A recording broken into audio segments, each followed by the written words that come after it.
Okay, so hello everybody and welcome to our Beltane Wise Women Gathering. I'm delighted to be here. My name is Sarah Stell and I'm very happy to be leading our gathering today along with my three other beautiful wise women sisters. So we are going to be tuning in today to the upcoming May the 1st energies and really just expressing through ourselves what wisdom wants to be shared today. So when I started tuning into the energies of now up until the May the 1st, what started coming through, I started thinking about May the 1st and, all the celebrations of the nature kingdom and how this is really a time of celebration, of beauty in community. It's warm enough for us to kind of come out and start connecting with people again and just looking at all the beauty in life and in community as well. And it reminded me of some energies that I felt coming through actually late last year and then through the winter solstice, and I'd kind of forgotten about them. And then in recent conversations that I've been having with clients, also as participant in courses and just kind of out picturings around me, I started really everywhere I go right now, I'm having conversations about how the new earth energies are starting to express themselves into our communities, whether that's personal communities, in our houses, with our friends, on the land, but also in businesses, because that's also a kind of community. And that's what reminded me of, I think it was last November time, and I was doing some priestess work again, and I was connecting back in that and redoing certain things that I'd done before. And as we all know, each time we do these things, we go deeper. And as I sat or even danced with these energies, literally danced, I could feel new geometrical grids coming in. And I was like, wow, I don't think I've ever felt this before. And it was very beautiful feeling, and it stayed with me for a long time. And that happened during these priestess gatherings. And then at the time, so this actually tells me it was back I don't know, we were still teaching Tai Chi actually, because I can remember going to a Tai Chi class and teaching the class. And in Tai Chi we often put our hands up and you bring the energy down through your body. And as I was doing it, I could feel these grids coming through, and I was like, this is really cool. I like this. And then I just sat with it and I felt, I wonder what this is, and what a nice feeling this is. And so I knew that there was new energy, not only coming into my system, but, coming down onto earth. And then in the last couple of months or so, and it kind of accentuated itself a couple of weeks ago into more of a sort of chaotic phase actually.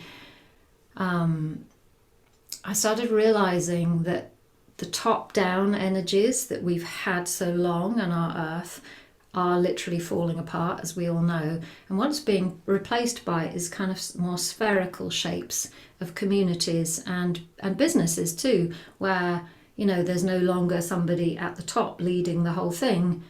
And that's kind of what we've got comfortable. And how I've felt this in my own system is a pulling back myself, of starting to bring more people to support me into my business, and inviting people in to be part of my business that can do certain things better than I can do, which allows me then to kind of do what I'm best at. And I realized that this spherical shape was the new earth energies. And however, when that transition phase is happening, there's a lot of chaotic energy, because people don't kind of really realize why somebody is changing the way they are, or moving from, they're not doing this in this way anymore and they're behaving differently and all these kinds of things. And then just in the last week or so, I've really started to understand what was going on. And when I realized it was part of the sacred geometry coming down and helping us to embrace these new structures, my nervous system started to calm down a bit, and I was like, okay, it's okay for it to feel chaotic here a little bit in my body as this changes, because that's all it is. It's just a new way of being. And then I started to really celebrate within myself. And this is where I feel the Beltane energies are coming in, of celebrating. This is changing.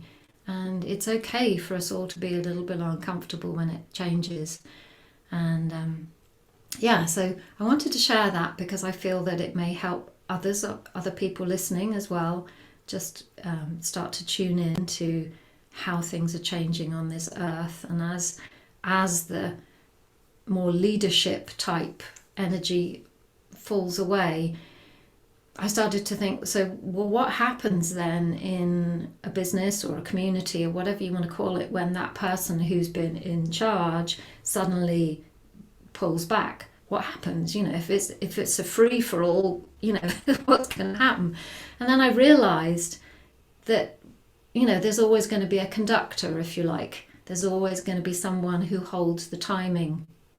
And that's kind of what we're doing here as well, is holding the timing. And it's a very priestess, sacred role to hold, somebody who just literally holds the sacred space and the timing. And that's kind of where I'm seeing my life and what I'm doing going, and it's stepping into my own role of holding the timing and the structure of certain things, and then allowing others to hold the timing and the structures of what they're good at. And as we learn to do it, it will turn into this beautiful symphony rather than a bit of craziness as it might feel right now. So that's what wanted to come through me today for Beltane.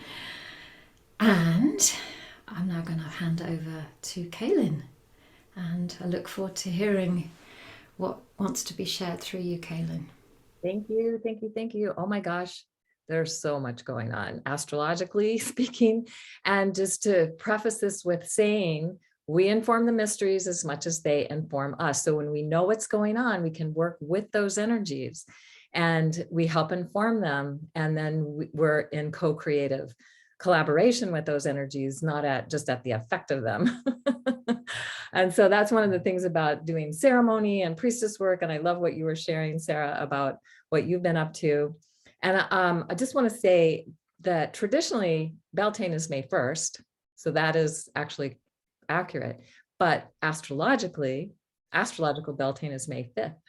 And that's when the sun reaches 15 degrees of Taurus, the exact halfway point between 0 Aries, or the March equinox, and 0 Cancer, the June solstice. So that means that we're halfway from the equinox to the solstice.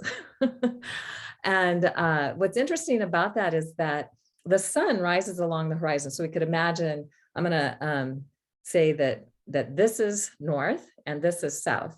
And so at the equinoxes, the sun is rising exactly due east and due west. We talked about that in our equinox video.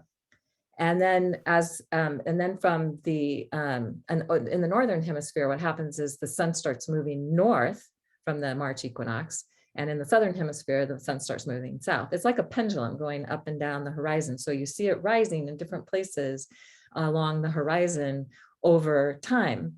And what happens from the March equinox to Beltane, or that halfway point at 15 Taurus on May 5th, is that the sun is moving really fast, and it goes really like 2/3 to 3/4 of the way to the north point.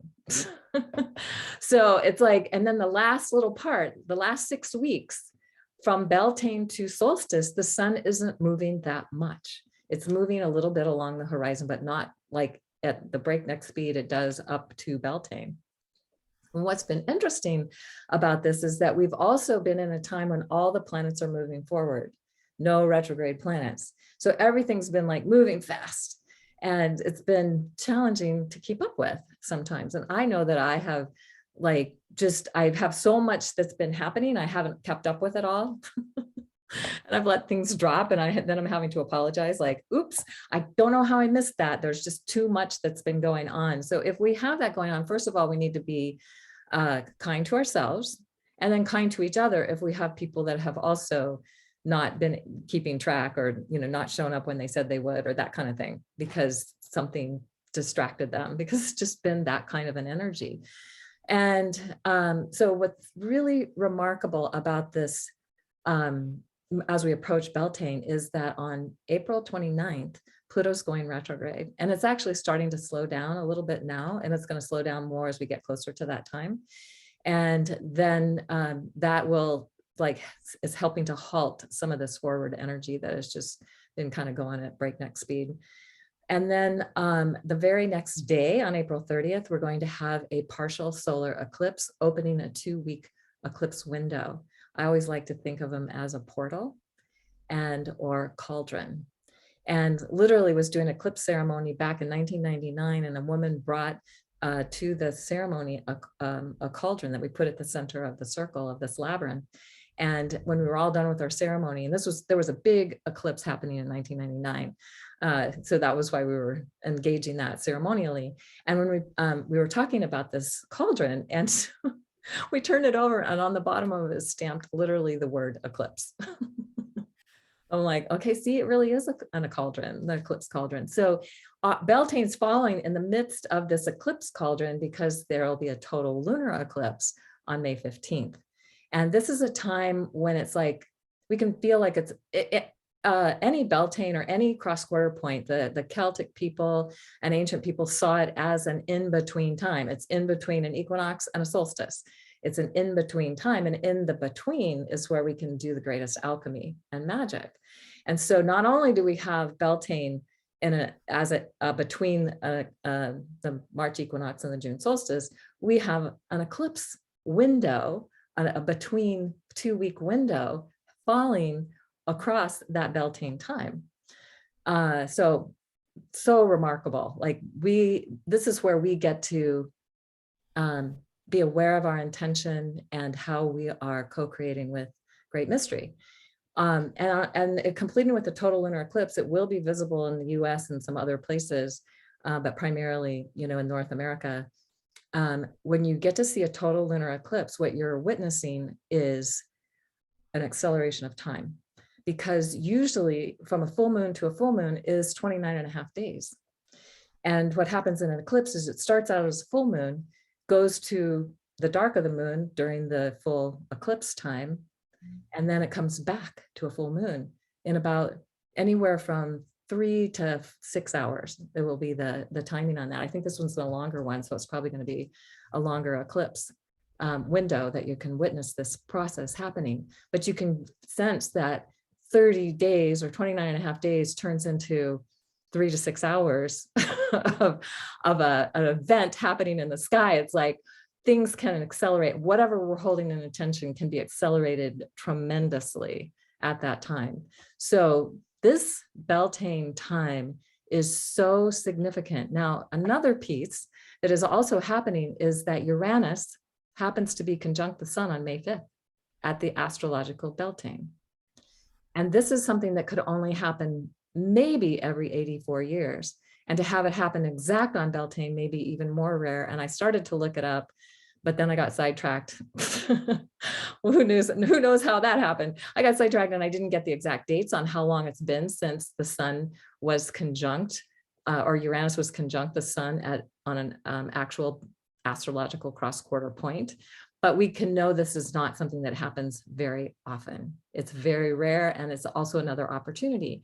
So Uranus is somewhat like what Sarah was talking about. We're the ones that are bringing about the change. We're the change agents. We're the transition team, as we transition into a new cycle of, and from the perspective of looking at the December solstice on the galactic cross, that can only happen every 26,000 years. It's been happening since 1926, I think, to 2070, and then the more precise windows from 1962 to 2034. So we're in this process of a great turning. This is what Plato called the great year, and this huge process of turning the wheel of time over 26,000 years. And it takes about 26,000 years for each season to move through all the stars of the constellations of the zodiac, of the zodiacal constellation.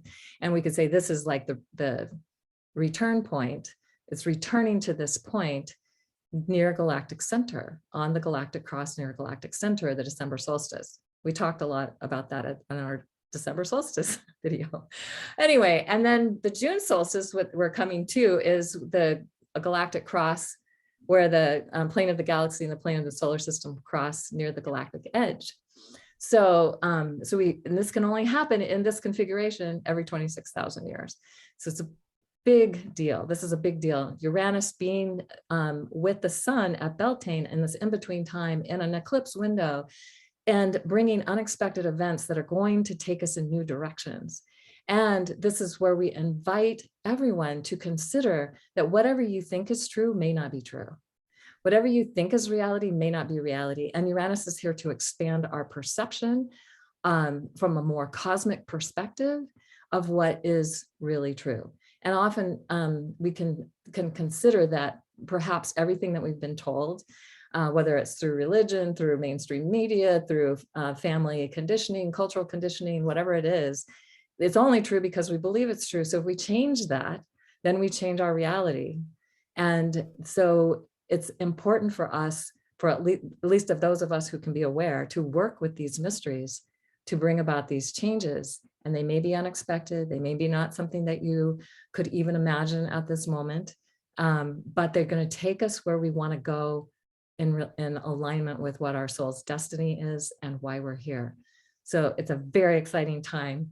And I'm going to now turn this over to Elizabeth, who I know is going to wow us with what she has to say about these energies, maybe not from an astrological perspective, but from the way that she sees things. Oh, thank you, Kaylin. So I'm still steeping in the amazing session that you gave me. Thank you. So I love this, that we're going through this time of change and that we don't really necessarily know what we think we know, because change is the sort of underlying energetic that I'm perceiving the earth offering. And she's setting us up for success. And I love that Sarah was seeing these grids, these sort of geometric templates, perhaps, that represent entirely new ways and very, very old ones all at the same time. And I too am also feeling them, though they weren't coming down for me over the past month since we all last talked. It's actually all been coming up from the earth for me. And as they are arising, they're causing this sort of deep pause around, wow, I don't know how to do this. I don't know how to have a relationship. I don't know how to run a business. I thought I did, but I really don't. And especially now, everything's so different. And this is an attitude that's showing up in everyone I'm talking to. People like friends and my teacher and clients and all these different people are saying, I don't know how to do this anymore. And they're going inward, which I think is important. But Beltane being one of the only sort of pagan holidays I paid any attention to growing up at all, because Beltane, the word, would like pop in and it would bring up all this deep memory in my body around a celebration of saying, you know what, I'm willing to do something new. And when you slow that whole process down, we end up in a liminal space or a spiritual coat closet. And this space is precious. It's where what Kaylin's saying, this alchemy starts, because you get to undress yourself of this identity set that you've come up with over these years. And the last talk we discussed, Nalini pointed out really clearly, you know, these false IDs have got to go. They're not going to work anymore in what's happening. And so it's really okay to go through a ritual and write down all of what you think you know about yourself and your life. Because if we're going to create real change, if we're going to be part of that change, you have to start with self-inquiry. So we go in and do this ritual. It's a very special ritual of really identifying what you know about yourself and being willing to divest yourself of it. I started when I did this, and I do it regularly because I find it helps me to be willing to be something new whenever the earth and the source field require it of me. And so going in, and I use my name, I use all the different identities, daughter, mother, all these things, and then all of my credentials and all these different accomplishments that I've valued. Anything really goes. So you can really love this and look at it because it's got you to this point, this vestment, and then you're going to take it off. And so I like to go through a doorway because it resets the mind, and ancient people always had doorways to nowhere for this reason. So you use the doorway, you walk through a doorway. I always light mine on fire, and I say, I'm willing to be naked for a day. I'm going to be totally naked, identityless for a day, and sit in that liminal space. And then asking these new templates that are arising, these new old templates, asking the source field, asking your guidance, asking your higher self, what are we going to wear to the next party? What are we going to wear to the Beltane party? And showing up and wearing something that nobody expected you to wear. Show up and put a new dress on that you got to create, and nobody, would have thought that you were going to show up in all pink, but really come up with, what are you going to cultivate? And so I happened to, at one point, decide I was going to stop using my maiden name and use my married name because I'd never swapped my name. But I still didn't legally, but I started using it publicly and saying, now I'm Elizabeth Wood, and because my maiden name is very difficult to pronounce. Now I'm Elizabeth Wood. This completely changed how people treated me. The feedback I got from the field was extremely positive. I had more interest in the work I was doing. I decided to stop wearing so much black and get some actually colorful clothes and wear colors. That too completely changed everything. I started wearing more jewelry and making my makeup more simple and changing my hair like I just did.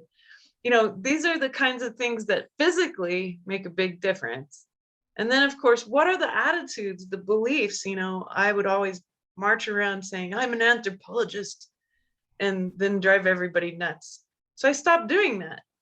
And I just say, I just love humans. I just love humans.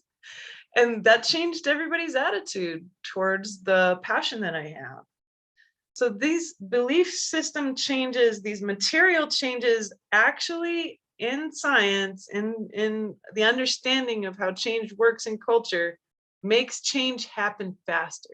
But it doesn't just make change happen faster in your life. It makes it happen faster all around you, because everyone is affected very dramatically by these kinds of shifts that we make.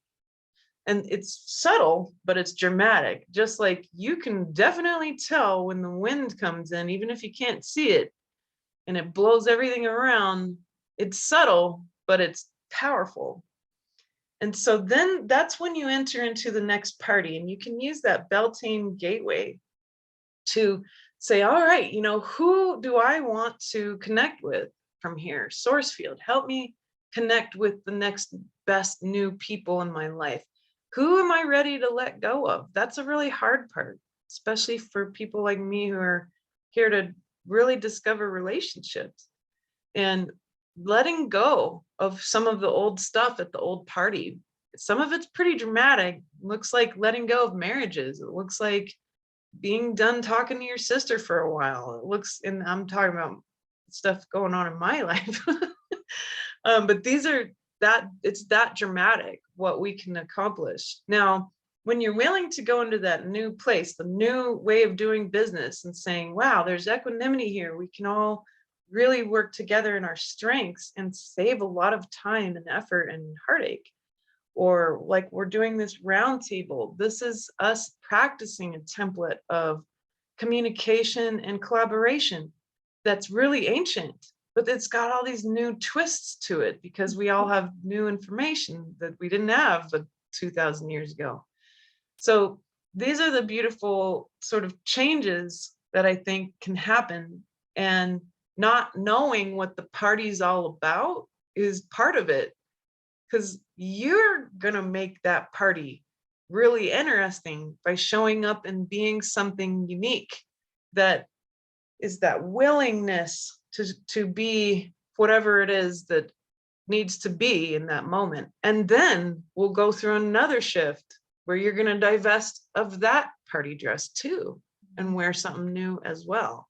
So I definitely think that the astrological piece has been really fun to look at in comparison, and it helps a lot for these sorts of timings that are beyond us, that are in the divine timing of the spheres, and then finding it all in yourself, because you are the spheres, you are the galaxy, you are the universe, and eventually maybe that's the dress you'll wear.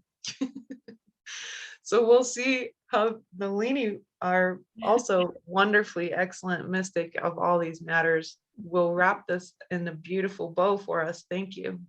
Oh, thank you, Elizabeth. I don't know about all these matters, maybe nothing at all.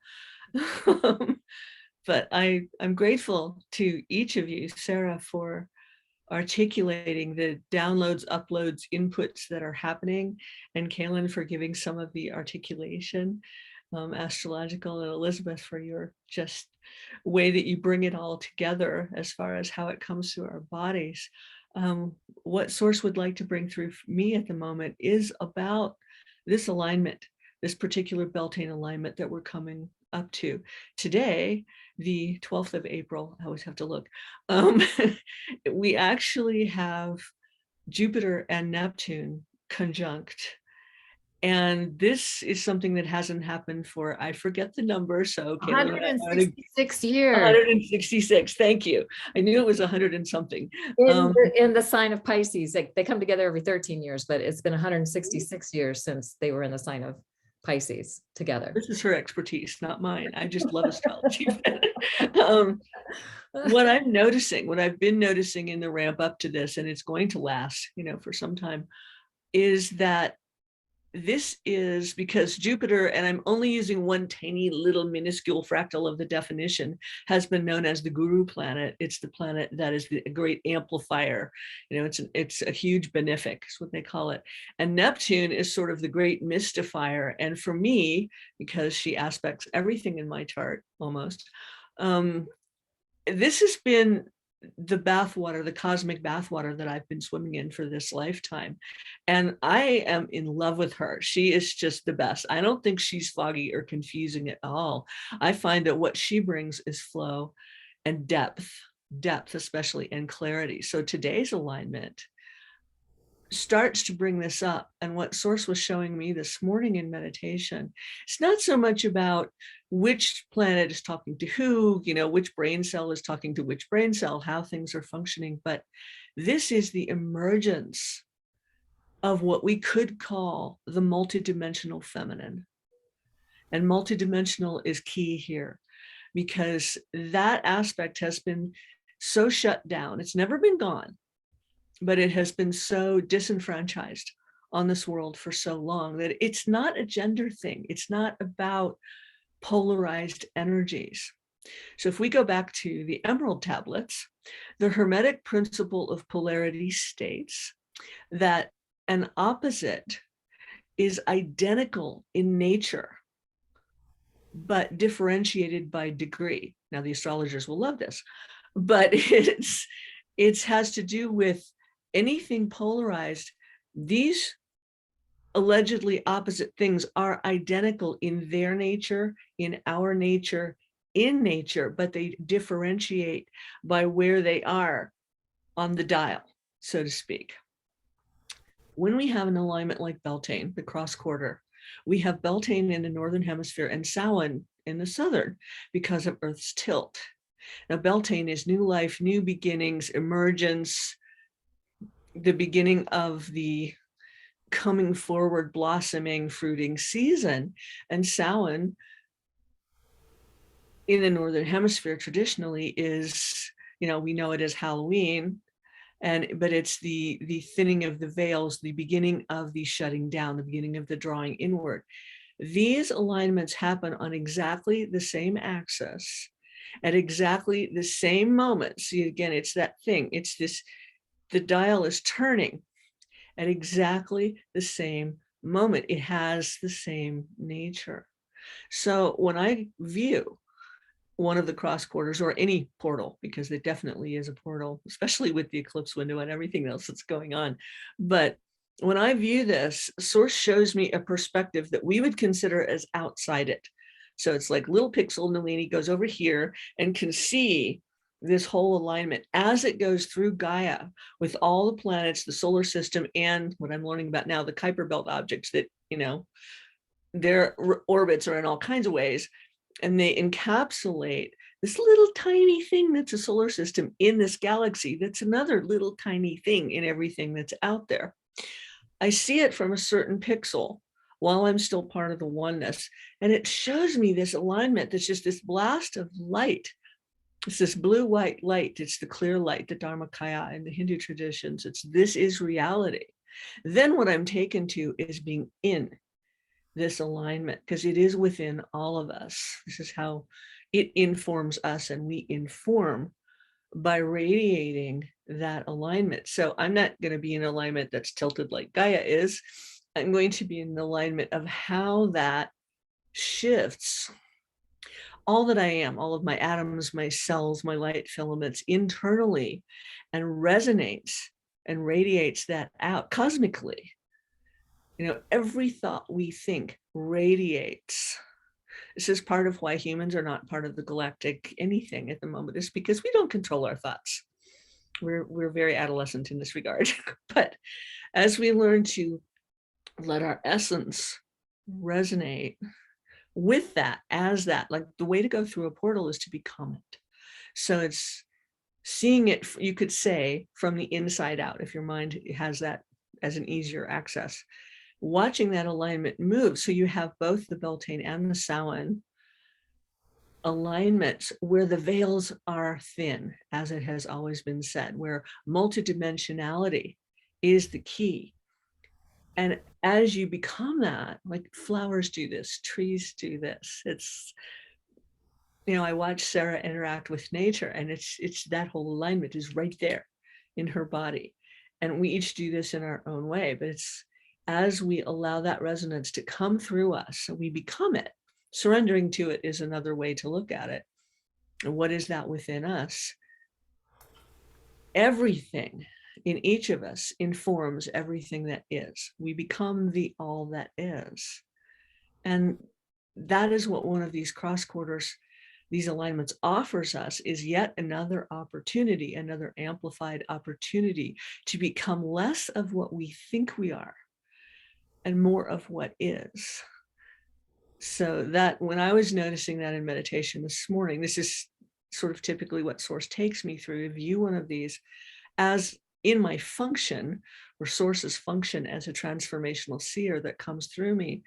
That alignment that moves through me alters all of the alignments, interacts with. There's no imposition whatsoever.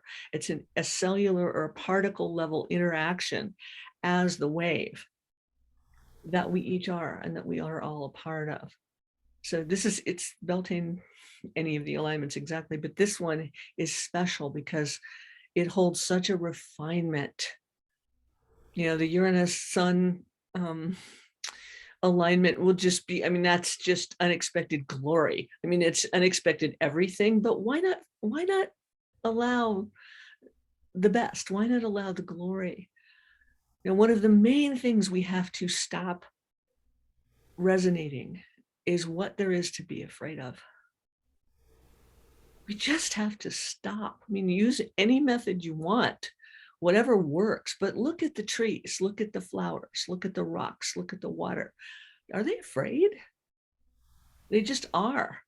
And our bodies are made up of all of that and all the cosmic elements as well. So it's my 2 cents on the Beltane alignment. And I'd like to thank each of my other sisters here for what they've brought to this as well. so much fun to be here together. So thank you, everyone. Thank you.